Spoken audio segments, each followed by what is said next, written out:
भारत ने कनाडा के राजनयिकों को निष्कासित किया है और 19 अक्टूबर रात 12 बजे से पहले भारत छोड़ने की बात भी उन्होंने कह दी है। आपको बता दें कि भारत में कनाडा के जिन राजनयिकों को निष्कासित किया गया है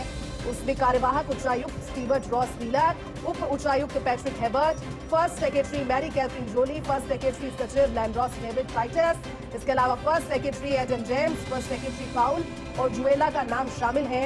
वो सभी 6 राजनयिक जिन्हें निष्कासित किया गया है। निज्जर के मामले में कनाडा के बयान पर भारत की सख्ती नजर आ रही है और कहीं ना कहीं ये सख्ती इसलिए भी है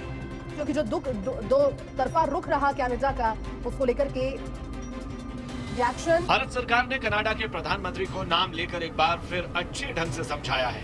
कनाडा सरकार के बेबुनियाद आरोपों को लेकर भारतीय विदेश मंत्रालय की तरफ से कहा गया कि ट्रूडो सरकार बिना कोई सबूत पेश किए लगातार निराधार आरोप लगा रही है।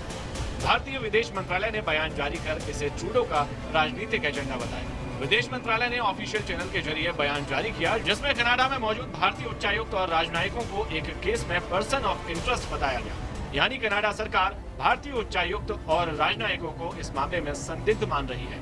हालांकि किस केस में वो संदिग्ध हैं ये नहीं बताया गया। विदेश मंत्रालय की तरफ से आए बयान में कहा गया कि बीते साल सितंबर 2023 में ट्रूडो की ओर से निराधार आरोप लगाने के बाद से कनाडा सरकार अब तक एक भी सबूत नहीं दे पाई है, जबकि भारत सरकार कई बार इस मामले में सबूतों की मांग कर चुकी है। विदेश मंत्रालय ने यह भी कहा कि ट्रूडो सरकार ने यह कदम उन बातचीत के बाद उठाया है जिसमें उन्होंने किसी भी तरह का कोई तथ्य पेश नहीं किया। भारत ने संदेह जताया कि निज्जर हत्याकांड की पूरी जांच के जरिए भारत की छवि को खराब कर राजनीतिक लाभ हासिल करने की कोशिश की जा रही है। कैनेडियन प्राइम मिनिस्टर जो हैं वो कहीं ना कहीं खालिस्तान के लोगों के साथ खड़े दिखाई देते हैं। वो कहीं ना कहीं उनका साथ देते हुए और उनको शय देते हुए या कहिए कि उनको सपोर्ट देते हुए दिखाई देते हैं, जो कि एक बहुत अजीब बात है, मेरी अक्सर समझ में नहीं आता। और मैं अपने दोस्तों से भी यही बात पूछती हूँ कि आखिर जो कैनेडियन प्राइम मिनिस्टर हैं वो खालिस्तान वालों के साथ खड़े क्यों दिखाई देते हैं, क्योंकि हमने और कहीं नहीं देखा कि कोई ऐसे लोग हों जो एक कंट्री से अलग होना चाहते हों या सेपरेट होना चाहते हों और उनके साथ किसी दूसरी कंट्री के प्राइम मिनिस्टर्स जो हैं वो ना सिर्फ ये के साथ खड़े दिखाई दें बल्कि उनको पूरी तरीके से सपोर्ट करते भी दिखाई दें। हेलो दोस्तों,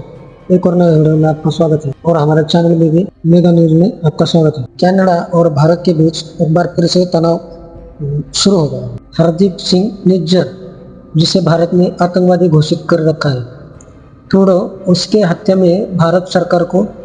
घसीट रही है। उन्होंने भारत के अधिकारियों पर हत्या में शामिल होने का आरोप लगाया, लेकिन भारत ने इस बार बहुत ही आक्रामक तरीके से कनाडा को जवाब दिया और उनके 6 राजनयिकों को यहाँ से निष्कासित कर दिया। जानेंगे हम आगे क्या होता है। चैनल पे नए हो तो चैनल को सब्सक्राइब कीजिए, लाइक कीजिए और शेयर कीजिए। मुझे डेफिनेटली ये बात बहुत अजीब लगती है कि कैनेडियन प्राइम मिनिस्टर हर वक्त जो है, हर टाइम हम देखते हैं कि भारत के साथ उनका कोई ना कोई इशू रहता है। और एक बार फिर यही हुआ है कि जी जो कनाडा में जो इंडिया के हाई कमीशन है वहां पर उन्होंने कई लोगों को, एक हाई कमिश्नर समेत उनके स्टाफ को जो है उन्होंने एलिगेशंस लगाई कई कनाडा की तरफ से और कहा गया कि कनाडा में जो 5-6 कत्ल हुए हैं खालिस्तान के लोगों के या वो मारे गए हैं, उसमें उन्होंने कैनेडियन गवर्नमेंट ने जो है वो इंडियन हाई कमिश्नर और इंडियन स्टाफ जो है वहां पर एम्बेसी का, उनके ऊपर एलिगेशन लगाई और कहा कि वो इन्वॉल्व पाए गए हैं और उनको इन्वेस्टिगेशन के लिए लिया जाएगा या उनके ऊपर इन्वेस्टिगेशन की जाएगी। इस बात को भारत ने बहुत सीरियसली लिया है और कहा यह जा रहा है कि भारत ने अपने हाई कमिश्नर को वहां से हटा दिया, यानी कनाडा में जो इंडियन हाई कमिश्नर है उनको अपनी सीट से उन्होंने इंडिया ने हटा दिया है। और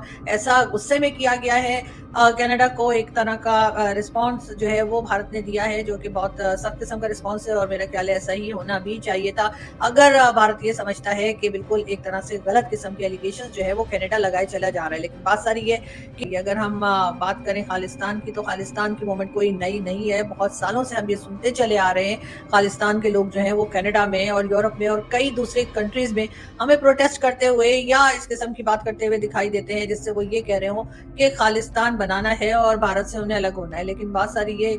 जाहिर है जो खालिस्तान की हम आवाज़ें सुनते हैं वो हमें कनाडा से, यूरोप से, अमेरिका से, दूसरी कंट्रीज से तो सुनाई देती हैं, लेकिन भारत के अपने अंदर से हमें नहीं सुनाई देती। बहुत से लोग हमारे पास ऐसे आए जिनका ताल्लुक सिख कम्युनिटी से था और उनसे भी जब मैंने बात की और उनसे खालिस्तान के बारे में पूछा तो उन्होंने यही कहा कि उन्होंने भारत के अंदर कोई इस किस्म की बात नहीं सुनी है या फिर इतना स्ट्रांगली नहीं सुनी है या बहुत ज़्यादा लोग उनको दिखाई नहीं दिए ऐसे जो खालिस्तान की बात कर रहे हो। पाकिस्तान को इस वक्त ज़रूरत इस बात की है कि वो बजाय खालिस्तान के लोगों को सपोर्ट करने के भारत के साथ अच्छे टर्म्स बनाए। और जहां तक कनाडा की बात है तो कनाडा जो है वो अपने लिए यकीनन एक प्रॉब्लम क्रिएट कर रहा है। इस वक्त भारत जिस जगह पर है या भारत की जो पोजीशन इस वक्त है उसमें हर कंट्री जो है वो भारत से बात करने की कोशिश कर रही है। हर कंट्री जो है भारत के साथ कोई काम करने की, कोई प्रोजेक्ट्स करने की या कहीं ना कहीं भारत के साथ दिखाई देने की कोशिश कर रही है। और ऐसे में अगर पाकिस्तान हो चाहे कनाडा हो, अगर वो खालिस्तान वालों के साथ दिखाई देंगे तो मेरा ख्याल है कि ये उनके लिए अच्छा नहीं होगा। अगर हम बात करें कनाडा की तो बहुत हैरत है कि बल्कि वो उनके लिए भारत के साथ लड़ने के लिए या भारत के ऊपर एलिगेशंस लगाने से भी पीछे नहीं रह रहे। ये बात और है कि इस वक्त जो प्राइम मिनिस्टर है कनाडा के वो अपनी पॉपुलैरिटी एक तरह से खो चुके हैं। बहुत ज्यादा कनाडा में भी उन्हें पसंद नहीं किया जा रहा और कहा यही जा रहा है कि हो सकता है कि नेक्स्ट इलेक्शन में वो प्राइम मिनिस्टर के तौर पर आ भी ना सके। लेकिन ये जरूर है कि वो हर बार हमें इसी किस्म की बातें करते हैं कि जिसमें कि वो भारत के ऊपर एलिगेशंस लगा रहे होते हैं कि जी कनाडा में जिन लोगों को मारा गया या जो लोग टारगेट किए गए खालिस्तान के लोग, उनको मारने में उन्होंने हर जगह पे बात की कि जी इंडिया का हाथ है, इंडियन गवर्नमेंट का हाथ है। मोदी जी का उन्होंने कहा, साथ साथ उन्होंने रॉ का कहा और इंडियन इंटेलिजेंस वालों के ऊपर भी उन्होंने एलिगेशंस लगाई। ये और बात है कि वो कोई प्रूफ नहीं दे सके और अभी तक उनके पास किसी किस्म का कोई सबूत नहीं है जो उन्होंने भारत को दिया हो। भारत ने कई बार उनसे कहा है कि जी आप हमें कोई सबूत दीजिए और हमें बताइए कि ये चीजें आपको ऐसा क्यों लगता है, लेकिन अभी तक कनाडा ऐसा करने में या कैनेडियन गवर्नमेंट ऐसा करने में नाकाम दिखाई देती है। अगर हम बात करें पाकिस्तान की तो न जाने क्यों पाकिस्तान में इस तरह के लोगों को सपोर्ट किया जाता है और बार बार यही कहा जाता है, ना सिर्फ इस वक्त बल्कि इससे पहले जब बेनजीर भुट्टो की गवर्नमेंट थी उस टाइम पर भी इसी किस्म की बातें की गई थी। और खालिस्तान के लोगों के साथ पाकिस्तान आज भी जो है वो अपने आप को दिखा रहा होता है कि जी हम उनके साथ हैं और हम उन्हें सपोर्ट करते हैं या हम उनकी जो भी डिमांड्स हैं उसके साथ खड़े हैं, जो कि ऐसा नहीं होना चाहिए। क्योंकि यही चीज अगर पलट के केपीके या बलूचिस्तान या सिंध या किसी भी पाकिस्तान के हिस्से के लिए बात की जाए तो उसमें पाकिस्तान को बहुत बुरा लगता है या पाकिस्तान की अथॉरिटीज को बहुत बुरा लगता है। तो इसी तरीके से मेरा ख्याल है कि खालिस्तान के मामले पर भी पाकिस्तान को थोड़ी सी खामोशी इख्तियार करनी चाहिए और ये बेहतर होगा कि भारत और भारत के लोग इस इशू को खुद ही सॉल्व करें।